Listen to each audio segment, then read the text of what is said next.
भाग 2 अनुभाग 4 176।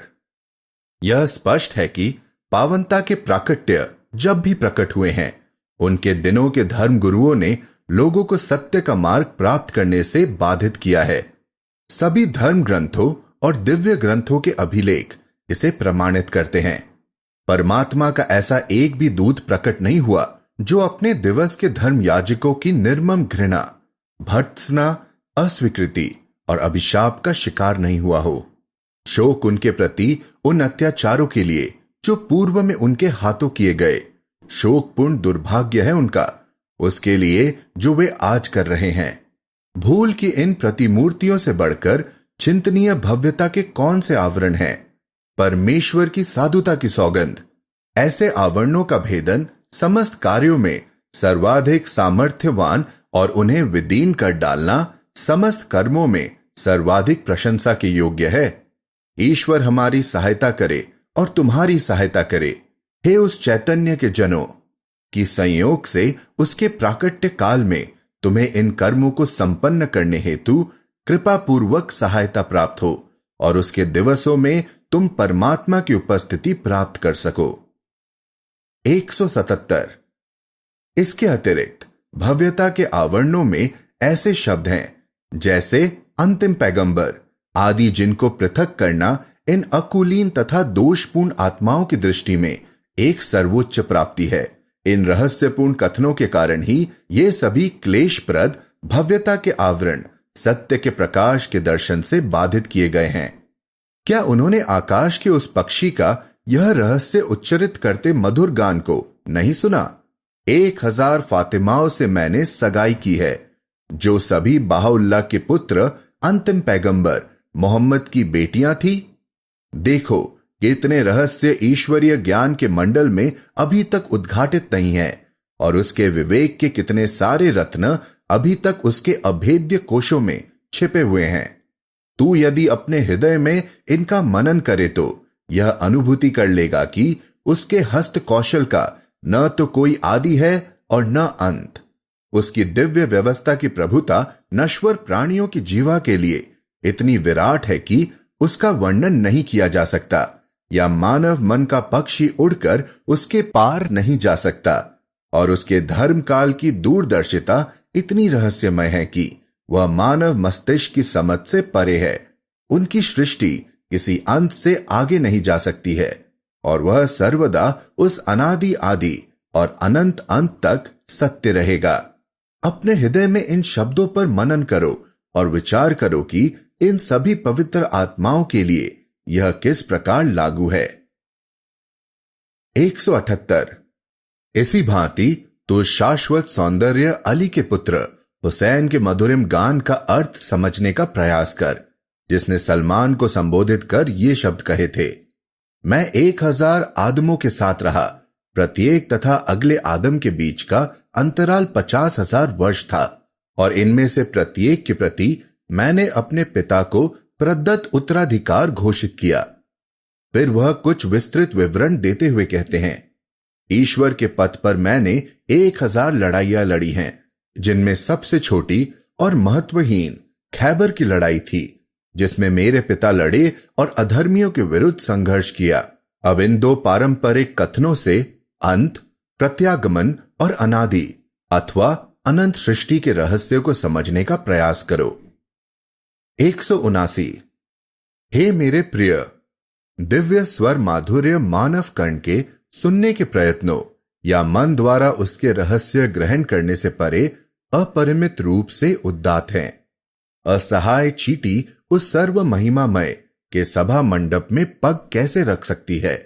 और फिर भी दुर्बल आत्माएं विवेक के अभाव में इन गूढ़ वचनों को अस्वीकार करती हैं और ऐसे पारंपरिक कथनों के सत्य पर उंगली उठाती है।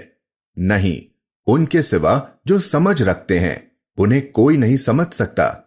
कहो, वह अंत है जिसके लिए समस्त ब्रह्मांड में किसी अंत की कल्पना नहीं की जा सकती और जिसके लिए सृष्टि जगत में किसी आदि की धारणा नहीं की जा सकती। हे धरती के जन समूहों, उस आदि के प्राकट्यों में प्रकटित उस अंत के वैभव को देखो। 180। कैसी विचित्रता है। एक तरफ तो ये लोग कुरान की उन आयतों से तथा निश्चय के लोगों के उन पारंपरिक कथनों से जुड़े हैं जिनको उन्होंने अपने हितों के अनुरूप पाया है, और दूसरी तरफ उन्हें अस्वीकार करते हैं जो उनकी स्वार्थपूर्ण कामनाओं के विपरीत हैं।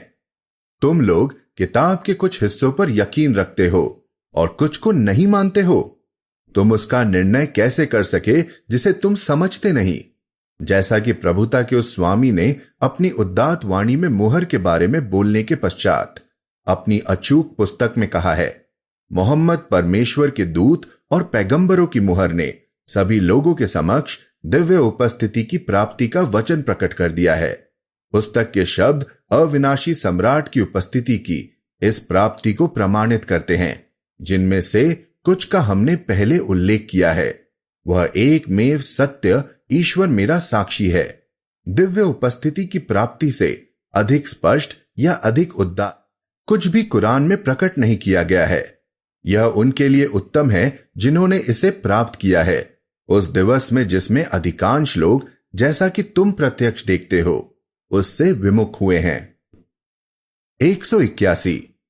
और फिर भी पूर्व आयत के रहस्य के जरिए वे बाद की आयत में प्रतिज्ञापित कृपा से इस तथ्य के बावजूद विमुख हुए हैं कि पुनरुज्जीवन दिवस में दिव्य उपस्थिति की प्राप्ति ग्रंथ में स्पष्ट रूप से वर्णित है।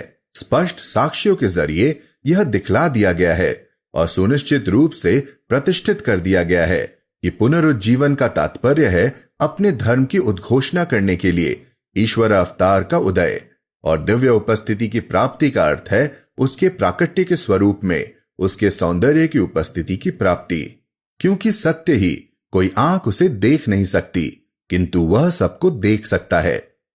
इन सब असंदिग्ध तथ्यों तथा अत्यंत स्पष्ट वक्तव्यों के बावजूद वे मूर्खता पूर्वक मुहर शब्द से चपटे हैं और उसकी पहचान से पूर्णतः वंचित रह गए हैं, जो अपनी उपस्थिति के दिवस में प्रारंभ और मुहर दोनों का प्रकाशक है। परमात्मा यदि मनुष्यों को उनके हठ धर्मिता पूर्ण कर्मों का दंड देता तो वह पृथ्वी पर किसी चलती फिरती चीज को नहीं छोड़ता, किंतु एक निश्चित समय तक वह उन्हें छूट देता है। लेकिन इन सारी चीजों से पृथक इन लोगों ने यदि ईश्वर की जो इच्छा होती है सो करता है और जैसा चाहता है निर्दिष्ट करता है, शब्दों से प्रवाहित स्फटिक निर्मल धाराओं की एक बूंद भी प्राप्त की होती, तो उसके धर्म प्रकाशन के प्रधान केंद्र के विरुद्ध इस प्रकार के अशोभनीय आक्षेप आरोपित न किए होते। परमात्मा का धर्म, समस्त कर्म तथा शब्द उसकी शक्ति की मुट्ठी में हैं। समस्त वस्तुएं उसके सामर्थ्यशाली हाथ में कैद हैं। उसके लिए सभी कुछ सुगम और संभव है। जिसकी वह इच्छा करता है उसे संपन्न करता है, और जो कुछ वह चाहता है वही सब करता है। जो कोई क्यों अथवा कहां से कहता है उसने ईश निंदा की है। यदि ये लोग उपेक्षा की नींद त्याग कर उसकी अनुभूति कर ले जो कुछ उनके हाथों ने किया है, तो निश्चित ही उनका विनाश हो जाएगा और अपनी ही मर्जी से वे अपने आप को अग्नि, अपने अंत और वास्तविक निवास गृह में झोंक देंगे। क्या उन्होंने इसे नहीं सुना है जो उसने प्रकट किया है? उससे उसके कर्मों के बारे में नहीं पूछा जाएगा। इन वचनों के प्रकाश में मनुष्य इतना साहसी कैसे हो सकता है कि उस पर सवाल उठाए और निरर्थक बातों में व्यस्त रहे। 182। कृपालु परमेश्वर इतनी अधिक है लोगों की मूर्खता और हठ धर्मिता कि उन्होंने अपने ही विचारों तथा इच्छाओं की ओर अपने मुंह घुमा लिए हैं और परमेश्वर के ज्ञान तथा इच्छा की ओर अपनी पीठ कर ली है। पवित्र और महिमा मंडित हो उसका नाम। 183। न्यायनिष्ठ बनो। यदि ये लोग इन दिदीप्यमान शब्दों तथा पवित्र संकेतों को समझते और ईश्वर को जैसा वह चाहता है करता है के रूप में पहचानते, तो वे इन चकाचौंध करती मूर्खताओं से कैसे जुड़े रह सकते थे? नहीं, वे अपनी संपूर्ण आत्मा से जो कुछ वह कहता है उसे स्वीकार कर लेते और उसके अधीन रहते। वह कहता है, मैं परमात्मा की सौगंध लेकर कहता हूं, अगर दिव्य आदेश और विधाता की रहस्यमय व्यवस्थाएं न होती तो स्वयं धरती ही इन सभी लोगों को नष्ट कर देती। किंतु वह उन्हें तब तक राहत देगा जब तक एक ज्ञात दिवस का निर्धारित समय नहीं आ जाता। 184 इस्लामी धर्म व्यवस्था के उदय काल से 1280 वर्ष बीत गए हैं और प्रत्येक प्रभातोदय के साथ इन दृष्टिहीन तथा अधम लोगों ने कुरान का पाठ किया है और फिर भी उस ग्रंथ का एक अक्षर भी ग्रहण करने में विफल रहे हैं। बारंबार उन्होंने उन आयतों का पाठ किया जो इन पवित्र प्रकरणों को यथार्थ और स्पष्ट रूपेण प्रमाणित करती है और शाश्वत भव्यता के प्रकट्यों के सत्य की साक्षी देती है, और इतने पर भी वे उनका प्रयोजन नहीं समझ पाए हैं। वे संपूर्ण काल में यह अनुभूति भी नहीं कर पाए हैं कि प्रत्येक युग में धर्म ग्रंथों तथा पवित्र पुस्तकों के पाठ के अध्येता को उनका अर्थ समझने तथा उनके अंतरतम रहस्यों का उद्घाटन करने योग्य बनाने के अतिरिक्त अन्य कोई प्रयोजन नहीं है। दूसरे शब्दों में समझे बगैर पठन मनुष्य के लिए किसी काम का नहीं है। 185 और ऐसा हुआ कि किसी दिन एक जरूरतमंद आदमी इस आत्मा से उसके ज्ञान के महासागर के लिए छटपटाता मिलने आया। उससे वार्तालाप करते समय निर्णय दिवस, पुनरुज्जीवन, पुनर्जीवन तथा लेखा जोखा के संबंध में चर्चा हुई। उसने हमसे यह समझने का आग्रह किया कि इस अद्भुत धर्म काल में संसार के लोगों को लेखा जोखा के लिए कैसे प्रस्तुत किया गया, जबकि किसी को उसकी जानकारी नहीं कराई गई। इस पर हमने उसकी क्षमता तथा समझ के अनुसार उसको विज्ञान तथा प्राचीन ज्ञान विवेक के कुछ सत्य प्रदान किए। तत्पश्चात हमने उससे पूछा, क्या तूने कुरान नहीं पढ़ी है और क्या तू इस आशीर्वादित आयत से परिचित नहीं है? उस दिवस पर न तो मनुष्य और न आत्मा से उसके पाप के विषय में पूछा जाएगा। क्या तू यह अनुभूति नहीं करता है कि पूछने का तात्पर्य जिह्वा या वाणी से पूछना नहीं है, जैसा कि ये शब्द स्वयं संकेत देते और सिद्ध करते हैं, क्योंकि बाद में कहा गया है, अपराधियों को उनकी मुखाकृति से जाना जाएगा और उनको उनके माथे पर झूलती लटों तथा उनके पैरों से पकड़ा जाएगा। 186 इस प्रकार संसार के लोगों की जांच उनकी मुखाकृतियों से की जाती है। उससे उनका अविश्वास, उनकी आस्था और उनका अन्याय सभी कुछ प्रकट हो जाता है।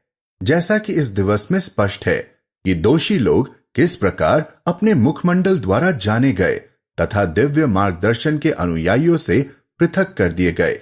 यह लोग पूर्णतया परमात्मा के निमित्त और उसकी सुप्रसन्नता के अतिरिक्त अन्य किसी कामना से नहीं, अपने हृदय में पढ़ी गई किताब की आयत पर मनन करते तो निश्चित रूप से वह सब पा लेते जिसे वे ढूंढते हैं। उसकी आयतों में वे समस्त वस्तुएं प्रकट और प्रत्यक्ष पाते, वे बड़ी हो या छोटी, जो इस धर्म काल में होकर गुजरी हैं। वे उनमें परमात्मा के नामों तथा गुणों के प्राकट्यों के अपनी निवास भूमि से अन्यत्र प्रस्थान के, शासन तथा लोगों के घृणित गर्व और विरोध के, और एक निश्चित तथा विशेष रूप से निर्देशित भूमि में सार्वभौम प्राकट्य के निवास एवं स्थापना के संदर्भ भी पहचान लेते। फिर भी उस मनुष्य के अतिरिक्त जो एक समझने वाले हृदय से युक्त है, इसे कोई नहीं समझ सकता। 187 हम अपने प्रकरण को उससे मुहर बंद करते हैं जो पूर्व काल में मोहम्मद के समक्ष प्रकट किया गया था, क्योंकि उसकी मुहर उस पवित्र कस्तूरी की सुवास प्रवाहित करती है जो मनुष्यों को अनंत वैभव के रिजवान की ओर ले जाती है। उसने कहा और उसके शब्द सत्य हैं, परमेश्वर शांति के आवास की ओर बुलाता है और जिसको वह चाहता है उसका समुचित पथ प्रदर्शन करता है। उनके लिए शांति का एक आवास उनके प्रभु का सानिध्य है और वह उनके कार्यों के कारण उनका रक्षक होगा। उसने यह प्रकट किया है कि उसकी कृपा विश्व को आवृत कर ले। समस्त सत्ता के प्रभु ईश्वर का गुणगान हो। 188 हमने विविध प्रकार से और बार बार प्रत्येक प्रकरण का अर्थ प्रस्तुत किया है, ताकि संभवतः उच्च या निम्न प्रत्येक आत्मा अपनी क्षमता तथा पात्रता के अनुसार उससे अपना अंश प्राप्त कर सके। यदि वह किसी तर्क को समझने में असफल रहे तो इस प्रकार से वह एक अन्य संदर्भ लेकर अपना प्रयोजन सिद्ध कर सकती है, ताकि सभी प्रकार के मनुष्य जान ले कि अपनी प्यास कहां बुझाए। 189 ईश्वर की सौगंध। इस समय धूल पर निवास करता हुआ दिव्य पक्षी इन सुरीले गीतों के अतिरिक्त हजारों गीत उत्तरित कर सकता है और इन कथनों से पृथक अगणित रहस्य उद्घाटित करने में समर्थ है। उसके अनुच्चरित शब्दों का प्रत्येक अकेला वर्ण अपरिमित रूप से उस सबसे ऊपर उद्दात है जो पहले प्रकट किया गया है, और इस लेखनी से जो कुछ प्रवाहित हुआ है उससे परे अत्यधिक भव्य है। भविष्य उस समय का अनावरण करेगा जब आंतरिक अर्थ की वधु ईश्वर इच्छा के निर्देश से अपने रहस्यमय भवनों से घूंघट उठाकर बाहर आती है और प्राचीन लोक में अपने आप को प्रकट करती है। उसकी अनुमति के बगैर कुछ भी संभव नहीं है। उसकी शक्ति का माध्यम लिए बगैर कोई शक्ति ठहर नहीं सकती और उसके अतिरिक्त अन्य कोई ईश्वर नहीं है। सृष्टि जगत उसी का है और प्रभु धर्म उसी का है। सभी उसके धर्म प्रकाशन की उद्घोषणा करते हैं और सभी उसकी चेतना के रहस्यों को अनावृत करते हैं। 190 पिछले पृष्ठों में हमने शाश्वत पावनता के दीवान छत्र से उभरते प्रत्येक विभूति को 2 स्थान दिए हैं। पहला स्थान सारभूत एकता का है, जिसके विषय में हम पहले बता चुके हैं। उनमें से किसी में भी हम अंतर नहीं करते। दूसरा स्थान अंतर का है और सृष्टि जगत से तथा उसकी सीमाओं से संबंधित है। इस विषय में प्रत्येक अवतार को एक विशिष्ट व्यक्तित्व, एक निर्धारित लक्ष्य, एक पूर्व नियत धर्म प्रकाशन और विशेष रूप से अभिचिह्नित सीमायन दिया गया है। उनमें प्रत्येक को एक भिन्न नाम से जाना गया है, विशेष लक्षणों से अंकित किया गया है। प्रत्येक एक निश्चित लक्ष्य को पूर्ण करता है और प्रत्येक को एक विशिष्ट धर्म प्रकाशन सौंपा गया है। जैसा कि वह कहता है, कुछ देवदूतों को हमने दूसरों से श्रेष्ठ बनाया है, कुछ से परमेश्वर ने बात की है, कुछ को उसने ऊपर उठाया तथा उद्दात किया है, और मरियम के पुत्र ईसा को हमने प्रकट चिन्ह दिए और हमने पवित्र चेतना से उसे शक्ति युक्त किया है। 191 उनके शब्द तथा उद्देश्य के इस अंतर के कारण ही दिव्य ज्ञान के स्रोतों से प्रवाहित शब्द तथा वचन विविध तथा भिन्न प्रतीत होते हैं। नहीं तो उनकी दृष्टि में जो दिव्य प्रज्ञा के रहस्यों में प्रवृत्त है, उनके सभी कथन यथार्थ हैं, बल्कि एक सत्य की ही अभिव्यक्तियां हैं। हमने जिन स्थानों का वर्णन किया है, उनके गुणगान में अधिकांश लोग विफल रहे हैं। अतः वे अवतारों द्वारा कहे गए विभिन्न कथनों से, जो मूलतः एक और समान हैं, व्याकुलता और निराशा का अनुभव करते हैं। 192 यह सदा स्पष्ट रहा है कि वाणी की भिन्नता को उनके पद की भिन्नता मानी जानी चाहिए। इस प्रकार उनके एकत्व और उत्कृष्ट अनाशक्ति के दृष्टिकोण से देखने पर ईश्वरतव्य के गुण, दिवत्व, सर्वोच्च एकाकीपन और अंतरतम सार सत्ता के उन सार स्वरूपों के लिए लागू रहे हैं और रहेंगे, क्योंकि वे सब दिव्य धर्म प्रकाशन के सिंहासन पर विराजते हैं और दिव्य गोपनीयता की पीठिका पर स्थापित हैं। उनके प्राकट्य के जरिए ईश्वर का धर्म प्रकाशन होता है और उनकी मुखाकृति द्वारा ईश्वर का सौंदर्य उद्घाटित होता है। इसी प्रकार से दिव्य सत्ता के इन प्राकट्यों द्वारा उच्चरित स्वयं परमेश्वर के स्वर सुने गए हैं। 193 उनके दूसरे पद के प्रकाश में देखने पर जो भिन्नता का पद, विशिष्टता, शारीरिक सीमाबद्धता, मानकों तथा वैशिष्ट्य का पद है, वे संपूर्ण सेवा भाव, पूर्ण आत्मलोप और आत्मनिर्भरता को प्रकट करते हैं। जैसा कि उसने भी कहा है, मैं ईश्वर का सेवक हूं, मैं तुम्हारी भांति मात्र एक मनुष्य हूं।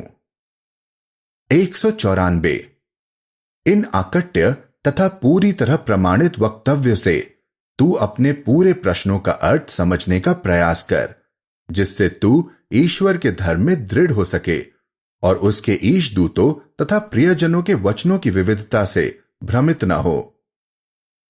195 यदि कोई सर्वस्वीकृत ईश्वर अवतार घोषित करे कि मैं ईश्वर हूं, तो वह वस्तुतः सत्य कहता है और इसमें संदेह नहीं किया जा सकता, क्योंकि यह बार बार दर्शाया जा चुका है कि उनके धर्म प्रकाशन के जरिए उनके गुण तथा नाम, ईश्वर का धर्म प्रकाशन उसका नाम और उसके गुण संसार में प्रकट किए जाते हैं। इस प्रकार उसने प्रकट किया है, जो मुट्ठी भर मिट्टी तुमने फेंकी वह तुमने नहीं, ईश्वर ने फेंकी थी। और उसने यह भी कहा है, सत्य ही जिसने तेरे प्रति अपनी भक्ति का वचन दिया, उसने वस्तुतः ईश्वर के प्रति भक्ति का वचन दिया। और यदि उनमें से कोई यह कहे मैं ईश्वर का संदेशवाहक हूं, तो भी वह सत्य असंदिग्ध सत्य बोलता है, जैसा कि वह कहता है, मोहम्मद तुम में से किसी मनुष्य के पिता नहीं है, बल्कि वह ईश्वर के संदेशवाहक हैं। इस प्रकाश में देखे जाने पर वे सब उस आदर्श सम्राट, उस अपरिवर्तनशील सार के संदेशवाहक मात्र हैं। और यदि वे यह घोषित करे मैं ईश दूत की मुहर हूं, तो वे सब सत्य बोलते हैं, क्योंकि वे सब एक व्यक्ति, एक आत्मा, एक चेतना, एक सत्ता, एक प्रकटीकरण है। वे सभी आदि और अंत के, प्रथम और अंतिम के, दृश्य और अदृश्य के प्राकट्य हैं, जो उससे संबंधित है, जो चेतना का सार है। और यदि वे कहे हम ईश्वर के सेवक हैं, सत्य है, क्योंकि उन सबको सेवा भाव की उस पराकाष्ठा में प्रकट किया गया है, जिसे संभवतः कोई मनुष्य प्राप्त नहीं कर सकता। इस प्रकार जिन क्षणों में सत्ता के ये सार प्राचीन और शाश्वत पावनता के महासागरों में गहरे निमग्न थे, या जब उन्होंने दिव्य रहस्यों के सर्वोच्च शिखरों की उड़ान भरी, तब उन्होंने अपनी वाणी को दिव्यत्व की वाणी, स्वयं ईश्वर का आह्वान होने का दावा किया। यदि सुविचारित निर्णय की दृष्टि से देखा जाए, तो यह माना जाएगा कि इसी अवस्था में उन्होंने अपने को उसके सम्मुख, जो सर्वव्यापी निर्मल है, पूरी तरह आत्मलोप और विलोपन की अवस्था में माना है। क्या तुम्हारा विचार है कि उन्होंने अपने को पूर्णतः शून्य माना है और इस दरबार में अपने उल्लेख को ईश निंदा माना है? क्योंकि ऐसे सभा मंडप में स्वत्व का रंच मात्र भी होना आत्म स्वीकृति तथा स्वतंत्र अस्तित्व का प्रमाण है। जिन्होंने इस सभा मंडप को प्राप्त किया है, उनकी दृष्टि में ऐसा विचार ही अपने आप में गंभीर सीमा भंजन है। फिर उसकी विद्यमानता में यदि किसी अन्य का उल्लेख किया जाए, अगर मनुष्य का हृदय, उसकी जीवा, उसका मन या उसकी आत्मा उस परम प्रिय के अतिरिक्त किसी और में व्यस्त हो जाए, अगर उसके नेत्र उसके अतिरिक्त किसी अन्य के मुखड़े के दर्शन करे, अगर उसके कान उसकी वाणी के अतिरिक्त किसी अन्य स्वर माधुर्य की ओर प्रवृत्त हो, और अगर उसके पग उसके मार्ग के अतिरिक्त किसी अन्य मार्ग पर चले, तो यह कितना अधिक दुखद होगा। 196। इस काल में ईश्वर का समीर प्रवाहित है और उसकी चेतना समस्त वस्तुओं में व्याप्त है। ऐसा है उसकी कृपा का प्रवाह कि लेखनी गतिहीन और जीवा अवाक रह जाती है। 197। इस पद के कारण उन्होंने अपने लिए दैवी स्वर का दावा किया है, जबकि संदेश वहन के अपने पद के कारण उन्होंने अपने को ईश्वर का संदेशवाहक घोषित किया है। प्रत्येक घटना में उन्होंने ऐसी वाणी का स्वर दिया है जो उस अवसर की अपेक्षाओं के अनुरूप थी, और इन सभी घोषणाओं को अपने से जोड़ा है। ये घोषणाएं जो दिव्य धर्म प्रकाशन के क्षेत्र से सृजन के क्षेत्र तक और उस अलौकिक जगत से पार्थिव अस्तित्व के जगत तक फैली हुई हैं। इस प्रकार तथ्य यह है कि उनका कोई भी वचन हो, चाहे वह दिव्यता, प्रभुता, ईशदूत कर्म, संदेशवाहक पद, धर्म संरक्षक पद, देवत्व या सेवा भाव से संबंधित हो, वह संदेह की छाया से परे संपूर्ण सत्य है। अतः अपने तर्क के समर्थन में हमने जो कथन उद्धृत किए हैं, उन पर अवश्य ही ध्यान देकर विचार किया जाए, जिससे उस अदृश्य के प्रकट्यों और पावनता के देवाश्रोतों की विविध वाणियां आत्मा और मन को विचलित करना बंद कर दे। 198। सत्य की विभूतियों द्वारा उच्चरित उन शब्दों पर अवश्य ही विचार किए जाने की आवश्यकता है, और यदि उनका महत्व नहीं समझा जा सके, तो ज्ञान के न्यासियों से प्रकाश की तलाश की जानी चाहिए, ताकि वे उसकी व्याख्या करें और उनका रहस्य उद्घाटित करें। क्योंकि किसी मनुष्य को अपनी अपूर्ण समझ के अनुसार पवित्र शब्दों की व्याख्या करना और उन्हें अपनी इच्छाओं तथा कामनाओं के विपरीत पाने पर उनके सत्य को अस्वीकार और परित्याग करना योग्य नहीं है। आज इस युग के धर्मपदेशकों तथा शास्त्रज्ञों का यही ढंग है, जिनका ज्ञान तथा विद्या की पीठिकाओं पर अधिकार है और जिन्होंने अज्ञान को ज्ञान की संज्ञा दी है तथा अन्याय को न्याय कहा है।